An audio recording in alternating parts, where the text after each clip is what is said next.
পৌঁছেও ঘরে ফেরা হলো না ফটিকছড়ির কাঞ্চননগরের কিশোর মাহিনের। তার আগেই চোর সন্দেহে বাবার দোকানের পাশেই নির্মমভাবে পিটিয়ে হত্যা করা হয় সপ্তম শ্রেণীর এই শিক্ষার্থীকে। একমাত্র ছেলেকে হারিয়ে পাগল প্রায় বাবা মা। চোখের সামনে অমানবিকভাবে পিটিয়ে খুন করা হয় আদরের সন্তানকে। প্রাণ ভিক্ষা চাইতে গেলে বাবার উপর চালানো হয় নির্যাতন। এমনকি মৃত্যুর আগে পানি চাইলেও মাকে তাও দিতে দেয়নি পাষণ্ডরা। যখন বুকে মারছে সকালে, তখন আমার ছেলে লুজ চলে গেছে। আমার ছেলে বলতেছে, আম্মু আমাকে পানি দাও, আম্মু আমাকে পানি দাও। মুখে টুসি দিয়ে বলতেছে, কিসের পানি চাস, মুতে মুখ দেবো তোকে। রোমান যেটা ওইটা বলতেছে। স্বজনদের দাবি, মাহিন সহ 3 বন্ধু বুধবার বেড়াতে গিয়ে গ্রামে ফেরে বৃহস্পতিবার রাত 3টার দিকে।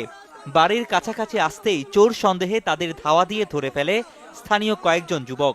এরপরই ব্রিজের রেলিংয়ের সাথে বেঁধে নির্মম নির্যাতন চালায় তাদের উপর। প্রত্যক্ষদর্শীদের দাবি, মব তৈরি করে পরিকল্পিতভাবে হত্যা করা হয় এই কিশোরকে। তাই 3 দিন ধরে পাহারা দিচ্ছিল স্থানীয়রা। এর মধ্যেই ঘটেছে এমন ঘটনা। আইনের আওতায় যদি জিনিসটা আনা হতো, আমার মতো একটা ভালো হতো। নির্যাতনে গুরুতর আহত মাহিনের 2 বন্ধু মানিক ও রাহাত। তারা চিকিৎসাধীন চট্টগ্রাম মেডিকেলে। ডাক্তার তো পরীক্ষা দিতেছে, এখনো কোনো রকমের ভালো মন্দ বলেনি।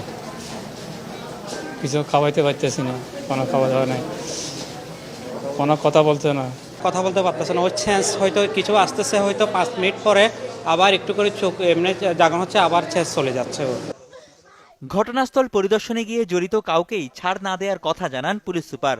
বাকি যারা রয়েছে সবাইকে গ্রেফতারের জন্য আমরা কাজ করে যাচ্ছি। আমরা চাচ্ছি এই ঘটনার দৃষ্টান্তমূলক বিচার হোক। সেই বিচার কার্যের জন্য পুলিশের পক্ষ থেকে সর্বোচ্চ আন্তরিকতা দিয়ে, সর্বোচ্চ পেশাদারিত্ব দিয়ে আমরা এটা নিশ্চিত করতে চাই। এই ঘটনায় তৈয়ব, নাজিম, নোমান, আজাদ, মহিউদ্দিন সহ অজ্ঞাত আরও 5-6 জনের নামে মামলা দায়ের করেন মাহিনের মা। এর মধ্যে গ্রেপ্তার আছে নোমান ও আজাদ।